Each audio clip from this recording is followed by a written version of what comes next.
the boardroom of Fujimura Logistics.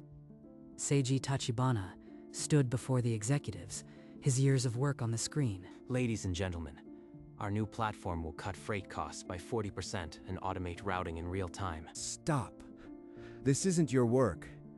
You stole this code from a bankrupt competitor. Akari Fujimura stared at the floor, her silence a louder betrayal than any lie her father could tell. Seiji's fingers flew over the keyboard, opening a remote terminal. A single command line glowed on the screen. If I am a thief, then I am just removing stolen goods. The presentation screen went white. Panic erupted around the table as executives scrambled to understand what happened. Seiji turned his back on the chaos, walking out without a glance. Behind him, Mr. Fujimura froze mid-sentence. Seiji, wait, please, don't leave. But the engineer's footsteps never faltered. 3 years of love and labor had vanished in a single command. Seiji returned to his apartment on the edge of the city, the evening news already buzzing with the fallout. 3 years of my life, erased because they believed a liar without a shred of proof. For 7 days, the world moved on. Seiji barely moved at all. The headline read, Fujimura Logistics on the brink. Key clients terminate contracts amid system collapse. In a frantic board meeting, Mr. Fujimura faced demands for answers he could not give. Seiji watched the broadcast with empty eyes. Their panic was proof of his work, but the victory tasted like ash. That was the day we went to the sea. She smiled like the world was ours, but that Akari doesn't exist anymore. He placed the photograph in a drawer and closed it with a snap. Outside, the city hummed on, indifferent to one man's silence. A soft, hesitant knock broke the silence of the apartment. Then another, more desperate. Ignore it. They can shout at a closed door all night. But the knocking didn't stop. 3 quick raps. Then a trembling voice called his name. Seiji pulled the door open. Akari stood there, trembling, her face streaked with tears. Seiji, please, I know you hate me, but I have to talk to you about everything. There's nothing to talk about. You made your choice in that boardroom. I was wrong. I knew my father lied, but I was too afraid. I am begging you, Seiji. Afraid? You let your father destroy me. Your fear came at my expense. He tried to close the door, but she threw herself forward, blocking it with her body. I've heard enough excuses. You have 3 seconds to move before I call the police. I knew my father lied, Seiji. Every word out of his mouth was a setup, but I was too much of a coward to stop him. A coward? You stood there and watched him destroy me. Was I that worthless to you, Akari? You were everything. I came here to throw myself at your mercy. Please, just listen. He didn't press the button. Instead, his hand moved to the door, pulling it inward as if to shut her out forever. Wait, I am pregnant. It's yours, Seiji. We're going to have a baby. A baby with her? After everything? This has to be another manipulation. Her hand pressed against her abdomen, the gesture leaving no room for lies. She was trembling, but her eyes held his. Seiji's hand on the door went limp. The weight of her words settled over the hallway like a thick fog. Seiji didn't speak. He couldn't. The world had just shifted on its axis, and he was falling. A convenient pregnancy, right when the company is burning. This is her father's last card. You think a baby will make me forget? That I'll run back and fix everything for your father? No, I haven't even told my father. I came because I love you, and this child deserves a chance. A chance? You had your chance to stand by me. Now leave, before I say something we both regret. Akari reached into her bag, her hands shaking as she pulled out a small black and white photograph. She placed it on the doorstep. The ultrasound image fluttered against the concrete. A tiny, grainy silhouette of what could be. She walked away, her sobs echoing down the empty corridor, leaving only silence and that photograph behind. Seiji stared at the photograph. His chest tightened against his will. That's my child. After all the betrayal, A part of me wants to believe her. He didn't throw it away. For the first time in a week, his hands were not fists. Seiji sat in the dark, the ultrasound photo resting on his knee. Hours passed without a breath. His phone screen lit up with a breaking news alert. Akari Fujimura, daughter of CEO, hospitalized early this morning. Stress-related complications suspected. Seiji's grip on the phone tightened until his knuckles went white. Before he could process, the phone rang. Executive Tanaka of Fujimura Logistics. Tanaka laid out the offer. A blank check to rebuild, a public apology from Mr. Fujimura, and a seat at the table. You can tell Tanaka the answer is no. I am not their tool to be used and discarded again. He ended the call, but his voice had cracked on the last word. An apology from that man, and a way to save what I built. But it's still her father's company. He placed the phone on the floor beside the ultrasound, the two objects a silent crossroads. That night, Seiji stood outside Akari's hospital room, hidden in the shadows of the hallway. If the audit finds out about the embezzlement, I am finished. That engineer was the perfect scapegoat. Embezzlement? The accusation was a smokescreen to hide his own crimes. He reached for his phone to record, but a passing nurse made him pull back into the shadows. By the time the hallway cleared, Fujimura had ended the call and was gone. I need proof. I need to find out exactly what he did and who else knows. He left the hospital with a burning question. What exactly was Fujimura hiding? The accusation of theft was never about Seiji. It was a shield for a darker secret. I'll find out. And when I do, he won't be able to hide anymore. He had no evidence yet, but the cracks in Fujimura's story were beginning to show. Seiji returned to his apartment, the night's discovery gnawing at his thoughts like a persistent virus. As he locked the door, a plain envelope slid silently across the floor. He tore it open. Inside, a micro SD card and a scrap of paper with a single word, listen. Seiji inserted the card into his laptop. The screen flickered, then a single audio file loaded. The recording crackled to life. The embezzlement is buried in the logistics subsidiary. When the audit comes, I need a fall guy. The voice continued. That engineer, Tachibana, I'll publicly accuse him of code theft. Everyone will be distracted looking at him. Seiji's knuckles whitened, his nails digging into his palms as the recording played on. The voice concluded coldly. He's a nobody. That idiot engineer will take the fall. The audio stopped. Seiji sat motionless, the truth crashing over him in waves. It was never about me. I was just a convenient scapegoat for his greed. Seiji's first instinct was to send the recording to the police and end Fujimura's career. But a phone call with a lawyer clarified the cost.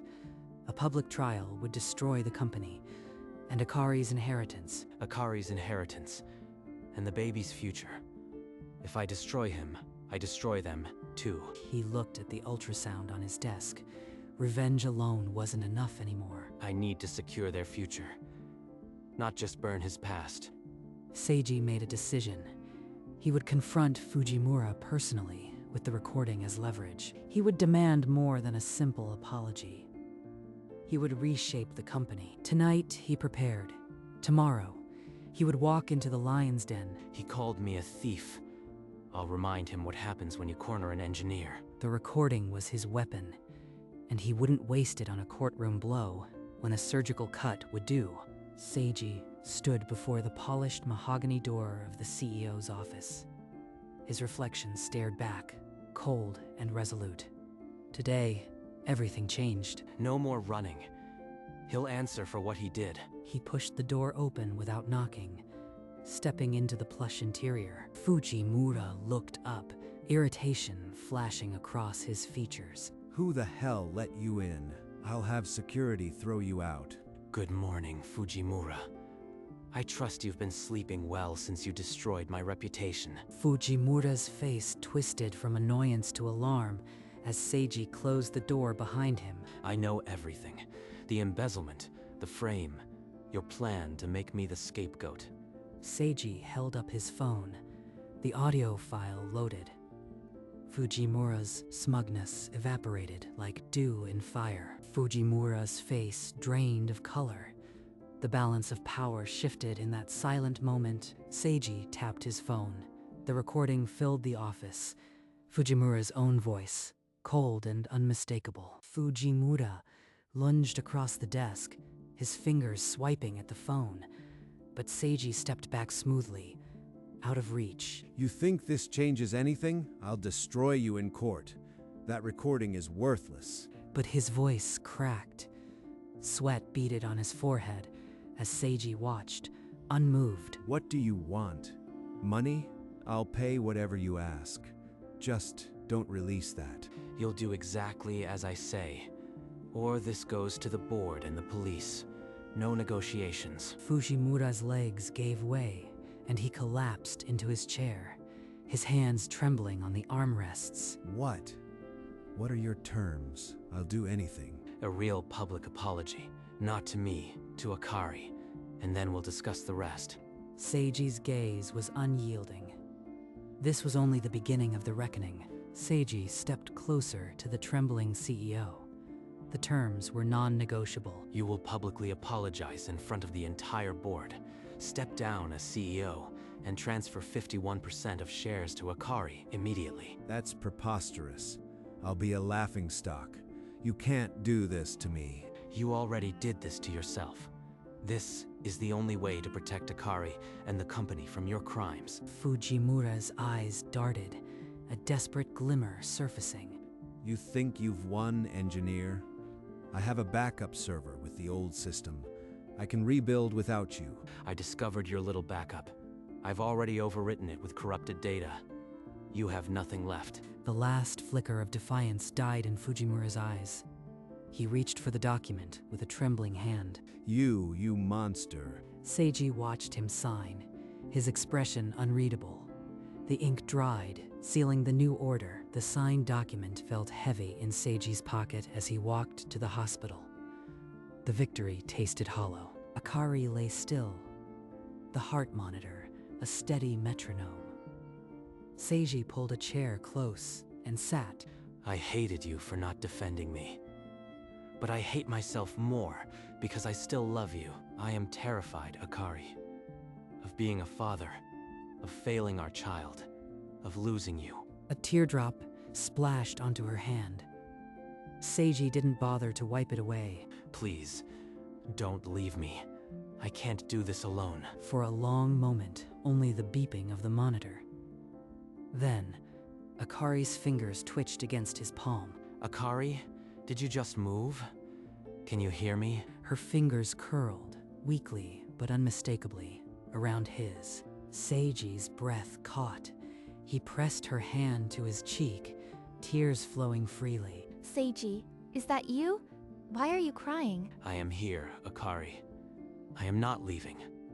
But you need to hear the truth about your father. Seiji pulled out his phone and played the recording of Fujimura's cold confession. My own father planned this betrayal from the start.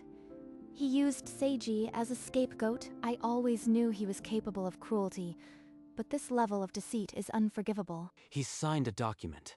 He'll apologize publicly, step down as CEO, and transfer his shares to you. But I need your consent. Consent? He deserves no mercy. Do it. He doesn't get to hurt us anymore. Their eyes met, and in that moment, the final chain of the old world snapped. Then we'll do this together. For us, and for the child we'll raise. The dawn broke, painting the hospital room in shades of gold, as if the universe acknowledged their new path. The next morning, Seiji's phone buzzed with a terse message from his source inside the company. Fujimura had offered a senior board member a heavy bribe to vote against the apology. He still thinks he can squirm out of this. Time to light the fuse. With a few keystrokes, Seiji sent an encrypted package to every board member, the embezzlement evidence, the recording, and the bribe details. Inside Fujimura's office, his phone erupted with urgent messages from board members demanding an immediate emergency meeting. Number, that damned engineer leaked everything. He's backed me into a corner. Seiji smiled grimly at his terminal. The board would now be his audience. He opened a secure server and began uploading the restored logistics platform, ready to deploy at a moment's notice. Later that day, the boardroom was packed. Executives murmured anxiously, cameras flashed, and Fujimura stood rigid at the head of the table. Seiji adjusted his tie and stepped into the room. All eyes turned to the engineer they once called a thief. Before we begin, I must address the engineer's sabotage. He destroyed our platform out of petty revenge. Is that so? Then, it's fortunate I have more than just my word. Let's hear some testimony. Seiji connected his laptop to the room's speakers. The boardroom fell deathly silent. The recording of Fujimura's confession echoed through the room, his every word a nail in his coffin. Executives shot to their feet in outrage. The room erupted into chaos. That's a fabrication, a digital forgery. You can't prove anything. I've already submitted the audio to a forensic lab. Their report confirms it's authentic and unedited. The board chair stood, his voice cutting through the noise. By unanimous vote, the board demands your immediate resignation, Mr. Fujimura, pending criminal investigation. Fujimura stood frozen, his kingdom collapsing around him. Seiji watched, unblinking.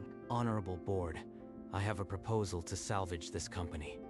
Appoint me CTO, transfer 51% shares to Akari Fujimura, and I will rebuild the platform. The board members exchanged weary glances. They had no other path forward. The board chair declared their acceptance and ordered Fujimura to sign the documents. With trembling hands, Fujimura signed away his company and his pride. You should have just let me be. Security escorted the former CEO from the boardroom.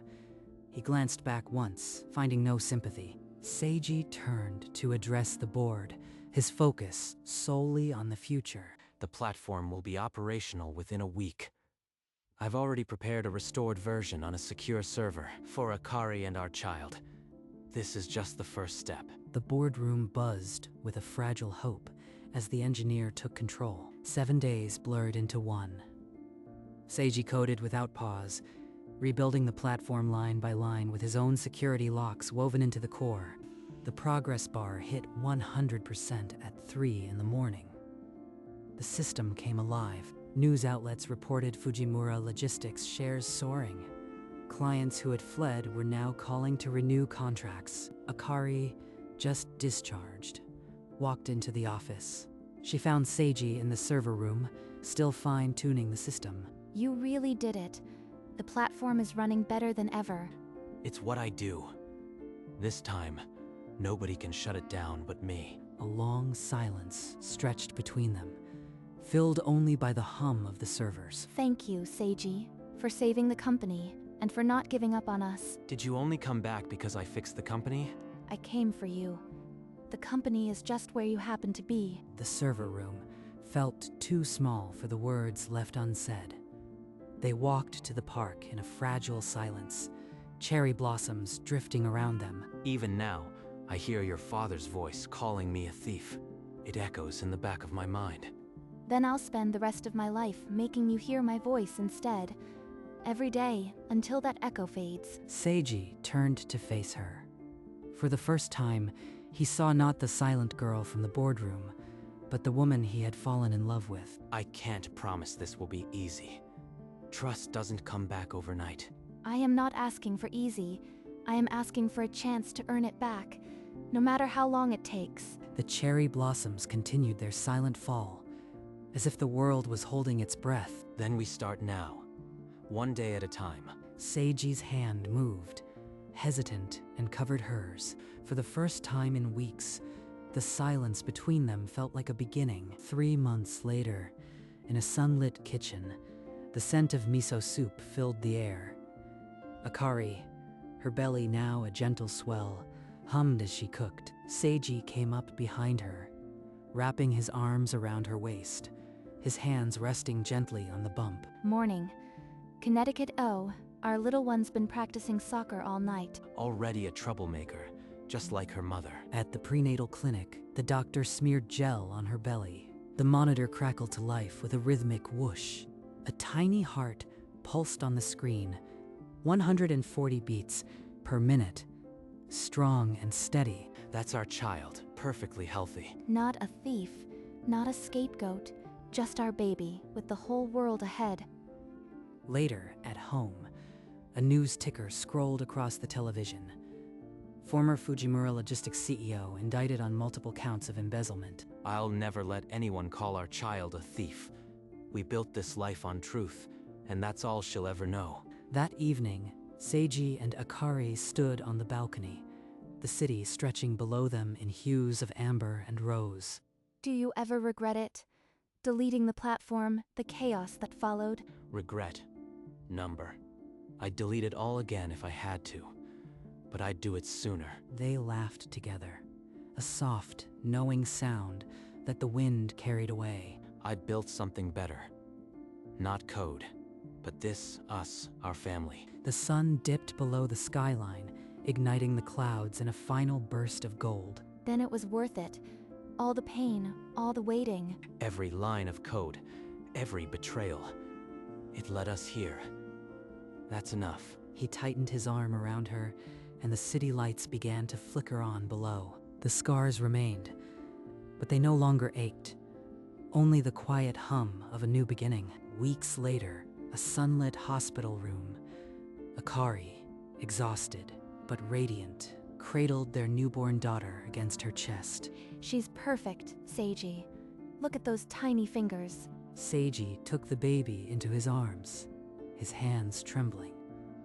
A wave of emotion crashed over him. Tears streamed down his cheeks as he gazed at the tiny, living proof that everything had led to this. The newborn's hand curled around his finger with a strength that defied its size. Welcome to the world.